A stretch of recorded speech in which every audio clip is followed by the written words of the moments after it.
cold. Why would you make a metal gear knob? It's stupid. It's so cold. Woo, it's cold. Also, shout out to Rockstar for supporting me this morning with the energy I needed. If anybody from Rockstar is watching this and you want to support me and support the channel, please let me know so I can stop buying cases of them from Booker.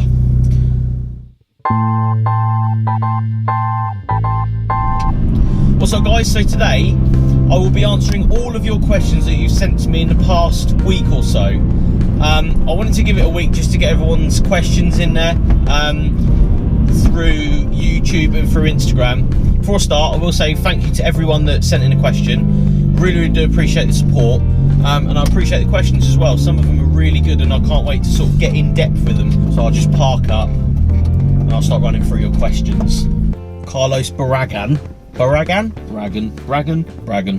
Hi Jamie, first I want to thank you for your videos. Thank you very much for watching. From Cancun in Mexico. That's crazy. It's crazy. I'm from the UK. How are you watching this from that side of the world? It's insane to me. But I want to know if you're going to review old modern classics or special editions. Also review that, but in manual with the V6. Thanks for your time and blessings. Thank you very much, Carlos. Basically, I try and find as many cool cars as possible. I want to do, like, you know, your run-of-the-mill everyday cars, but I also want to do sort of not necessarily supercars and you know, cars that are only bought with money, in my opinion, but cars that are rare, that people can't actually get because they're not for sale. So yeah, some of the, you know, the modern classics and stuff I'd like to get my hands on. I'm relatively limited on what I can get. I do sort of think about what's coming. If I have an opportunity to do a Mondeo ST220 though, I will, because I'd like to see what they're like. I've never driven a Mondeo and I've never really been around one. So it'd be nice to see from the focuses and stuff why they are like that. And I don't think the Mondeo's really got the kick in the arse the Focus ever did. So it would be nice to see what they're all about. You know, it's all down to me getting one. I've got to find someone that's willing to let me have a go, and let their car be on film. But yeah, it's definitely something I'll be looking into. Thank you very much for your question. So Garage Legacy, what interesting daily should I buy for less than £3 grand? To me, it's always about how much you want to spend on petrol and how much you want to spend on insurance. Obviously, if you're a little bit younger, you're not going to be able to buy something Jap that's got, you know, million brake horsepower, but you can still use it daily, sort of thing. For £3 grand, you can get a lot of cars. I mean, but it all depends what you're into. If you're into your Audis, you know, you can buy a nice A3 diesel, you know, automatic, manual, you know, whatever you want for your daily running around. Going from that, you know, a Golf's nice, but they're generic. I've had one and they never excite me anymore. I haven't driven an R32 or a GTI yet though, so that'll put a better perspective into what they're like. Not that you can get a GTI or an R32 for £3 grand, but Jap wise, I don't know, Jap's funny in my opinion. Obviously me, I'd go and buy an Lexus GS300, but that's just me. It's because there's so much car for no money in my opinion. You've got heated seats, you know, you've got sat nav, you've got everything for literally nowhere near £3 grand. You can get them so cheap, but to me it's always about what you actually want and then go from there. And it's always about insurance, especially in the UK. I think a lot of the cars that people buy are determined on how much they pay for insurance, in my opinion. I don't see a lot of people, especially daily wise, just buying something because they like it and then they'll put up with the insurance cost. I think it's the other way around. Well, it would be for me anyway. You know, if I had to buy a car for daily use, the thing that I would want to see the most is a cheap insurance, and I don't think you're really going to get that with Japanese cars. Not in this country anyway. You've got to be really into the car to buy one for good money to, you know, pay for the insurance. Personally, I would probably go BMW, VW, you know, Audi for a daily diesel, because there's so many of them and you've got such a big variety of choice. But that's just my opinion, only because I've had an Audi and I've had a VW and they did no petrol. They were fantastic on, you know, insurance and stuff. So that's probably the way I would go. But if I'm honest, I'd buy a Lexus GS300 because I'm an idiot. So, legacy of classy.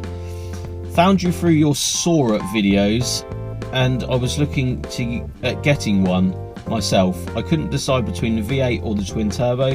Sad to see you sold yours. Yeah, I know. Looking forward to seeing the BMW project. Oh, and for a question, what's your thoughts on Nissan Silvias? Heaps of them here in New Zealand. Very cool, New Zealand. I'd like to go to New Zealand actually. Silvias, I'm assuming you're talking about the S15s. To me, I fucking love them. I absolutely love them. I think that if I was going to buy an S body, you know, shape, it would have to be an S15. But in this country, for a good one, you're talking silly money. You really are. So, price wise, I don't really love them because they can get out of control really easy, in my opinion. But with my feelings towards them, I fucking love them. I think they are so awesome. The lines and, you know, the headlights, and, you know, just everything, the inside, it just looks fantastic. So it's like an S13 updated, and I know it is an S13 updated, but it's just a newer generation of that, and I quite like it. I am still yet to drive one though, so my opinions may change when I come to drive one, which I very doubt, because they, you know, from what I've heard and what I've seen, they are absolutely fantastic to drive, and, you know, they make good skid cars and stuff. But it's just the price of them may put some people off, but you get what you pay for, and they're a fantastic car. So yeah, my thoughts on Silvias are, you know, I really do like them. Every time I see one, I'm like, oh, look at that S15, oh, so nice. So H19BNY, is your brand your full-time job? I do have a part-time job, not one that I want to disclose to the whole internet. It's just something to get me by while I start stuff. FYD, and I must preach to this to everyone, that anything that you buy goes back into the business. So I'm not, you know, taking the money and spending it on Lambos and yachts and fucking champagne and shit like that. That ain't the idea, and that's not what I'm about. I'm about, like, you know, giving back to people, and if you want to support my brand and support me as a channel and stuff, then I'm always, you know, going to put the money that you give me back into making it better for you. And that's what I always say. I am so baffled that people would want to take people's money and not give anything back. I just don't understand it. So for me, and I always preach stuff like this, well, not that I'm preaching anything, but I always try and say that, especially with clothing, all the money goes back into the clothing. I want it to be massive. I don't want it to be like shitty and then we have a nice car out there. That ain't the idea. I would like to say my brand is my full-time job, and I do try and take it as a full-time job, and I try to take the YouTube as a full-time job. The YouTube channel, I take as much priority in that as I do for my brand. I literally could not give a fuck about a job.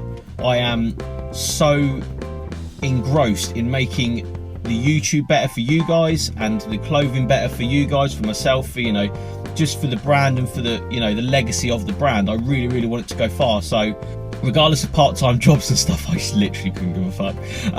I am all about self-made, you know, you want to do it yourself, you want to do stuff yourself, but obviously bills get in the way these days, and, you know, trust me, my job doesn't get in the way at all. I have so much freedom, it's unreal. With the whole job thing, I just wanted to say, like, anything that you do give FYD will be put back into FYD. It ain't for me, it ain't for, you know, my profit, it ain't for, you know, me going out to fucking America and spending all your money. That ain't the idea. On yachts and fucking Lambos, that ain't the idea. And with that, there is massive things coming for FYD, there really is, and I can't wait to show you all. It's going to be fucking awesome, and I hope all of you out there can support me on my journey and the clothing brand, just by buying something. That's all it takes, is just to buy something, and yeah, I'd really appreciate it. That'd be fucking awesome. Ride the Red Line. Have you ever thought of owning a Holden rebadged as a Vauxhall in the UK? The main models available would be Monaro Coupe, the VXR8 sedan. You should really look into them. They range from around 6 to 40k. That's a big range, and both seriously powerful V8s, some supercharged. Yeah, I do really like my Holdens, if I'm honest. The trouble is, in this country, there's such a big thing with Vauxhall being this bloody Corsa limited edition bullshit, and it's not about that. the problem is it's rebranding it in this country and giving it the Vauxhall badge makes people go, oh, I'm not buying that as a Vauxhall. If Holden actually put the Holden badge out here, I think they would do a lot better, in my opinion. I do really like them though. Every time I see, you know, a VXR8 or a Monaro or a Ute, I've seen a couple of Utes as well, Holden Utes, and I'm just like, oh, that's such a cool car, because it's not from here, and I love that sort of stuff. And it's something different. You never see them, especially the VXR8s. I think they're really, really awesome. Seeing and hearing one in the flesh at Santa Pod a couple of years ago really opened my eyes to, wow, they are awesome cars, and they're fitted and finished really, really nicely for a car that is, unfortunately, in my opinion, rebranded as a Vauxhall in this country. But it's, you know, between 6 and 40 grand, it's a lot of money, and you can get a lot more car for that, I think. But it's definitely something to think about. I would like to test drive one, if I'm honest, and I would like to go and see what they're all about, and I'd love to review one. But again, it's finding one. It's finding one that's, you know, available. Someone's actually got as a personal car. Bradley Fernhurst. Strip interior, compressed springs, at back, weld diff and straight pipe. I'm assuming you're on about the BMW. Yes, but I've got to say again, it is a budget, very, very budget. I don't want to spend millions of pounds on a car that's a missile car, basically. I don't want to sort of, yeah, I want to like improve its handling, I want to improve how it is and what it does, but at the same time I want to use it as it is for the minute. I'll probably end up not really doing a lot more to it other than stripping it out and doing the basics until I take it on a track and actually use it. I don't really want to prep a car right up for track use and then use it once and then crash it. I'd want to get some use out of the car before I actually do anything to it, if I'm honest. The main reason for that BMW is to get me into the whole track scene and to get me into, you know, going sideways and fast and, you know, not really caring about a car, because you're on the track and you don't really have to care, so that's the main thing. Daniel Johnson. Why don't you look into buying an MG Rover? They are cheap and you can get some fairly big engine models. I think the MG ZS you can get a 2.5 litre V6, and I think they made a 4.6 litre V8 MG ZT. I'm going to have to be honest with you, I really don't like MG. I don't like them as a brand, if I'm honest. The TF does my head in. I just think it's such a weak sports car compared to the MX-5. Not that I've driven one and I just didn't get it. I don't like it. As for you know, the ZS and the ZT, in this country, honestly, they're so cheap and the head gaskets go all the time that they're not recognised as a good car. I've seen back in the day a Rover 200, I think it was, so like a ZS with the 220 coupe turbo engine in it, and that would be something that I would be interested in. Other than that, none of them really interest me, which is a shame. I just don't really, I'm not really into them. I just don't get it. I don't know. They're just a bit, I'm going to say it, they're just a bit naff in my opinion. Obviously opinions are different, but to me, I just don't really like them. I've never really liked MG, it's just one of them things. They've got a good history, don't get me wrong, but with their newer cars, and especially their very new stuff, like some bloody, what did I see the other day?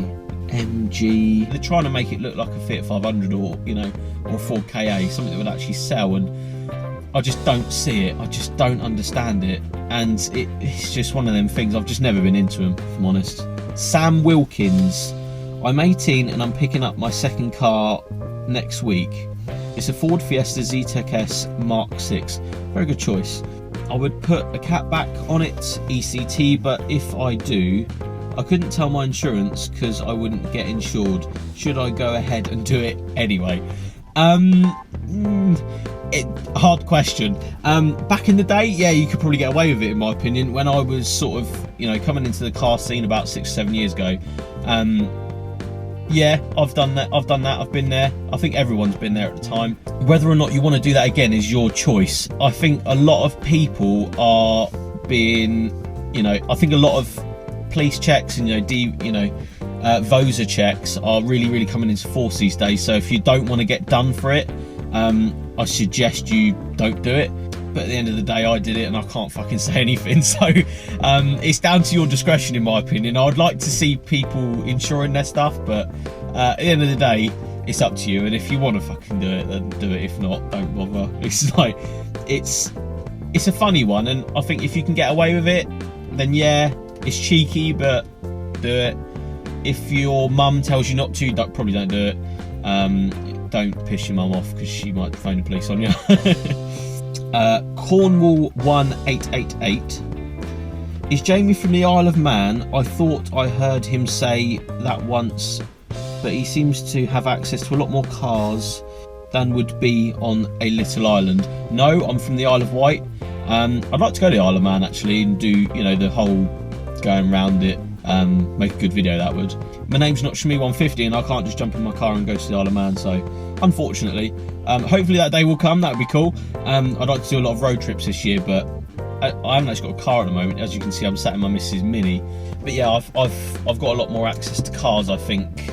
Although I'm on the Isle of Wight, there's a lot of good, different, awesome cars driving around. So, right, for the next part, I'm going to take it to the streets because it's fucking freezing cold. It is in the middle of winter, and I'm steaming up and I'm freezing cold. So James Tennis asks, what is the longest car you've owned? I'm assuming he means the longest time, because the longest car I've owned is a Caddy at 19 foot, but I don't think that's what you're asking. The longest car I've actually owned is a Corsa C. It was alright. I really wanted one at the time, and it was before the whole Corsas and blah, blah, blah. I think that's the longest one. If not, that was about 2 years I had that car. The other car I had the longest was the Mark 5 Golf, which I, you know, retrimmed and did all this and that, and, you know, the generic Golf on throttle form sort of thing. I think that's about it. I had each car about 2 years, so I think here will do for a minute. So yeah, longest owned car was the Corsa C or the Mark 5 Golf. Both cars I did a lot to. I literally every day doing little bits to the cars. So I've sort of built both of them, which was quite cool. At the time I was going for a generic sort of Euro, you know, at the time it was Euro, and then it went into sort of throttle forms and air ride sort of thing. But yeah, I've sort of done it. So, and they were the longest because I was interested in them and I was doing stuff to them. Whereas now I get a bit too, I don't know, I get a bit happy with the car and then just think, meh. So that's about it. Birmingham Racing. Buy a TD04 Starlet, you won't get bored. I do like Starlets and Glanzers, you know, I think they're cool, but, and this is a big but, I cannot drive small cars all the time. I'm too into my big cars, that's the problem. I probably would like to drive one, but honestly, I just like fat boy cars too much, and that's my problem. That is the serious problem with buying, like, you know, cars for myself, is that I just want ones to fart around and to just waft around, and I always want an automatic, cause I can't be bothered to change gear, because I think if you're not racing around all the time, then what's the point? And it's got to have an armrest. Like, this Mini hasn't got an armrest and it does my head in, so any car that I buy, I probably go on the size of the armrest. It's a stupid thing to say, but it's true, because I like to lounge around in the car, and I like to, you know, if we're going to go on a trip, I don't have to worry about the fact that it's going to do my head in with the clutch and stuff like that. Makes me sound like an old man, but I am actually an old man, just in a 26-year-old body. Lewis McCarthy, what was your first car? A Corsa C. Not ashamed to admit it, because that was probably, what, 7 years ago now. Before the limited edition Corsas came out, and it completely destroyed the whole reputation for Vauxhall. Uneven photography.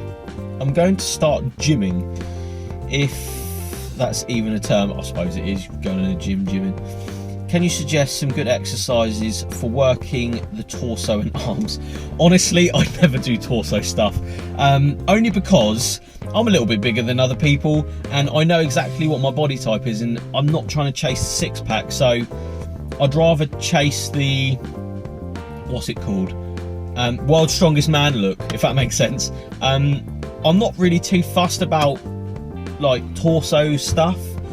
It's just never been one of them things I was interested in. I don't know what it is, and people can call me, like, you know, lazy and stuff, and I still do the cardio, you know, with the rich piano thing I'm doing now.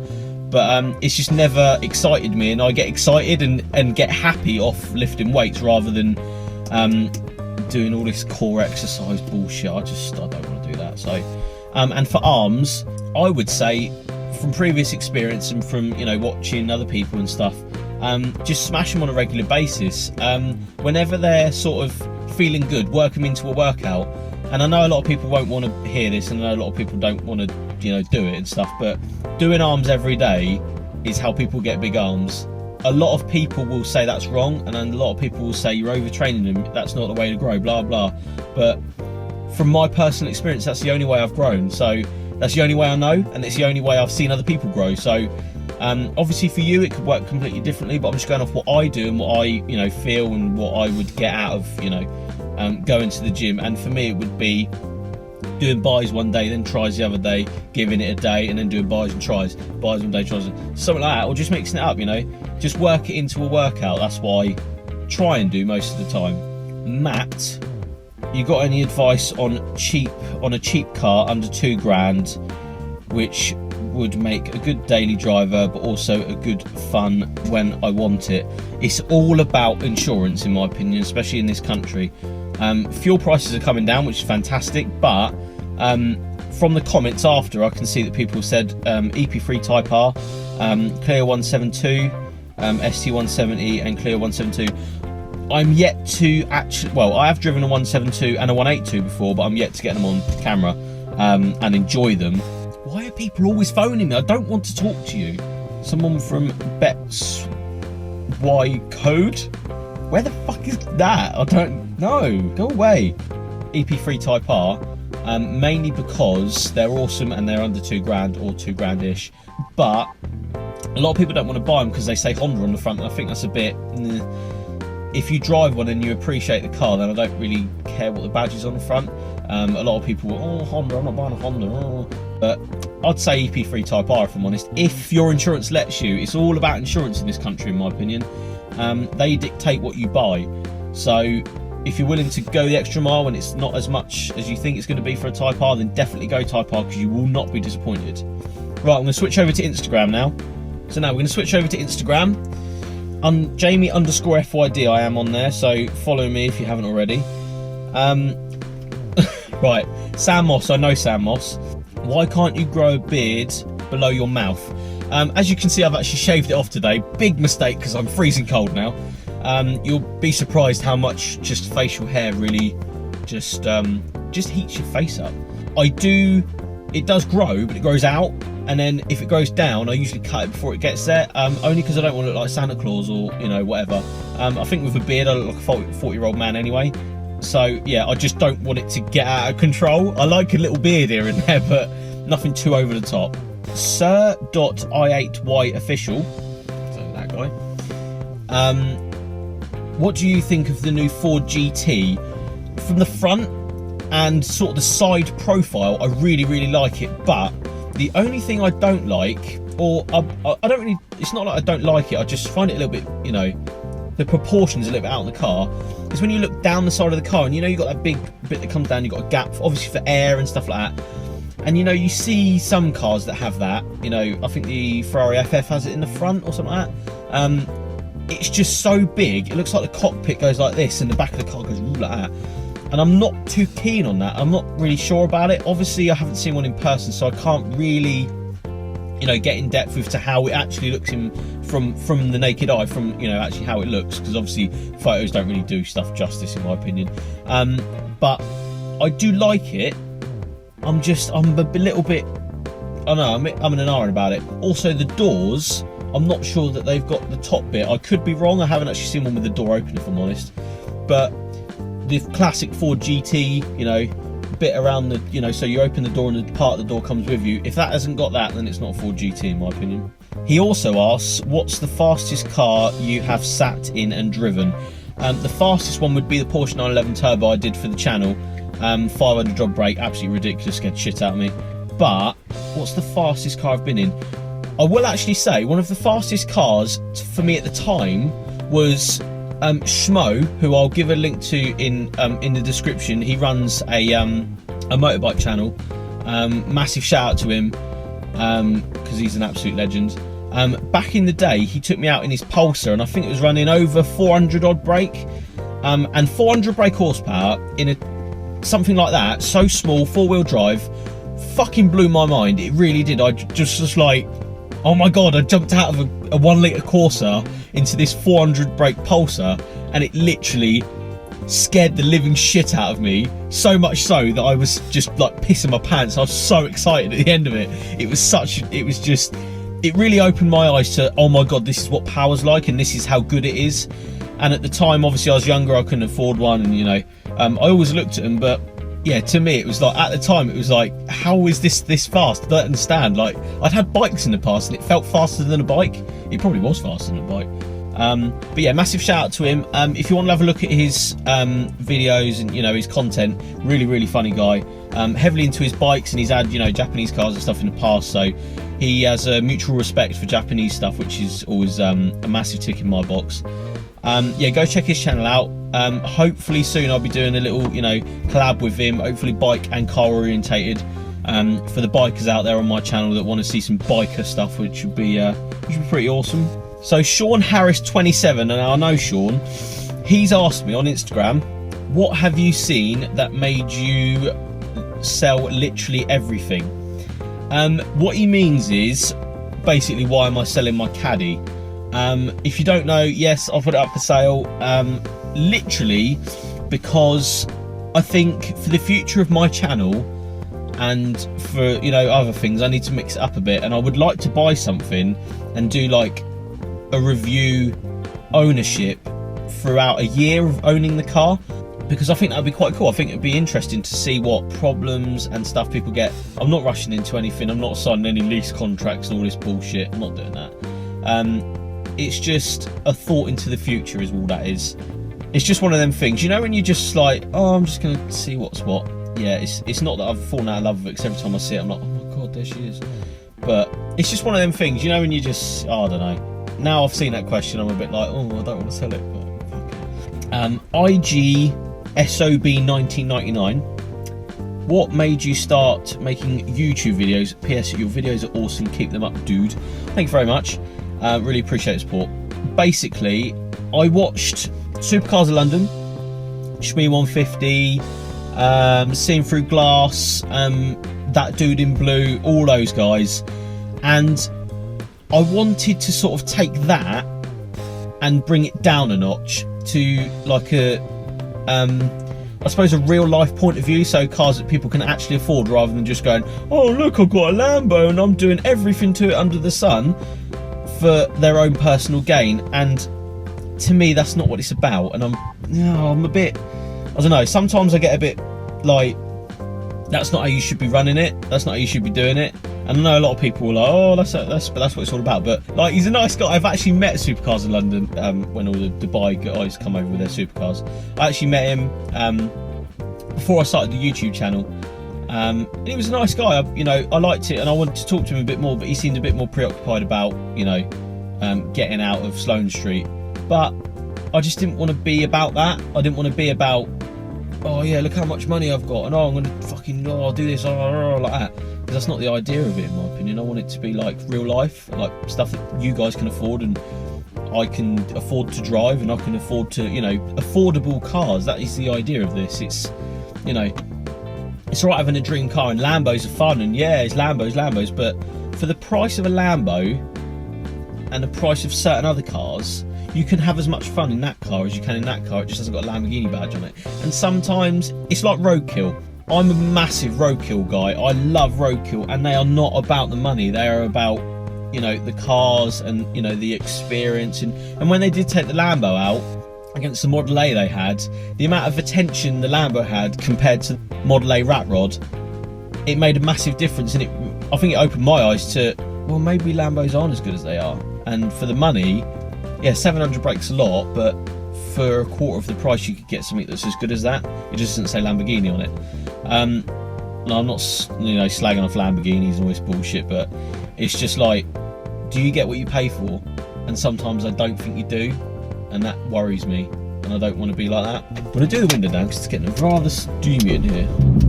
The window don't work, that's good. Whee! Classic Mini bit, that is. Classic Mini. LJ Clark _. What car are you driving in this picture? Oh, what? So that picture, I'm driving this car, this exact car right now. Mini Cooper S. Dub Callum, very nice guy. Why did you start going to the gym? What got you into it? At school, I was a little bit fatter than I should have been, but I still am fatter than I should be. And I was watching World's Strongest Man. I always liked, you know, bigger guys. Like, not like that though, not like, ooh, big guys. But I always liked the look, and I always sort of wanted to get into it, but I was scared of jumping in the gym, and that's sort of why I didn't go. That's why I didn't start it a bit younger. It's a bit daunting to roll in the gym when you're a little bit fat and you don't really know what you're doing. It's just one of them things. You know, I think you've got to just go and do it. Thinking about it ain't going to get you there. And that's what I did for a long time. Is just thought about fucking Prius. Yeah, a long time I just thought about, oh, should I? Oh, I really want to do it. Oh, like that. And also my back hurts. I've got a bad back, so I thought, well, going to the gym should be able to help it, and it does. So that's the main thing. Callum has also asked, in your opinion, what country do you think is the best for setting the trend for car scenes now, e.g. Japan for drifting, USA going wide, V8s, lowriders, Germany, UK stance. I think the UK is seriously behind on the rest of the world. I don't mean to be this guy, but I used to be into the whole air ride, Golf, throttle form, VW, all that sort of shit.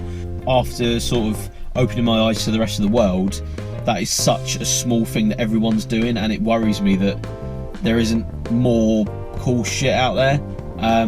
People doing different things. After buying the Cadillac, it really opened my eyes to different cars and unique cars.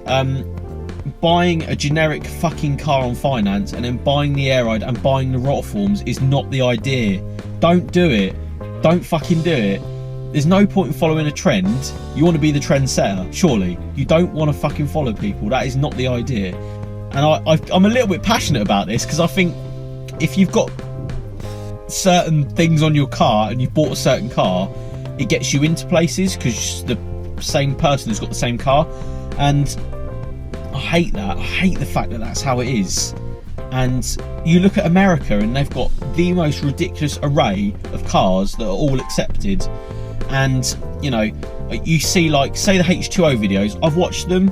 I'd love to go one day. And you've got like S13s, you know, drifty, that's all good. But then you've got like a patinaed, turboed fucking truck with gold all over the engine bay with no hood on it. And then next to that, you've got an Integra that's boosted, all brown with like gold fucking wheels on it. And that's the diversity you don't get in this country, and I hate that. I hate the fact that that's how it is. It's not really me ranting on or anything, it's just, I just don't like it, and I wish there was more diversity. And you do see it, but it's just this little bit, and it needs to be bigger than that. It needs to be more. I do see a lot more of it these days, but it's still just one of them things, isn't it? If you want to be accepted these days, then you have to modify your car in a certain way, and I hate that. I just think it's stupid. But so guys, thanks for watching. I hope I answered all your questions, and I hope this wasn't too long, this video. I tried to make it as entertaining as possible. Like, oh my god, there's a fucking speed bump. Let me know in the comments for, you know, future Q&As. I want to do a couple of these, you know, every couple of months. Fucking speed bumps, go away. So guys, make sure you like, share and subscribe, and I'll see you on the next one. Cheers.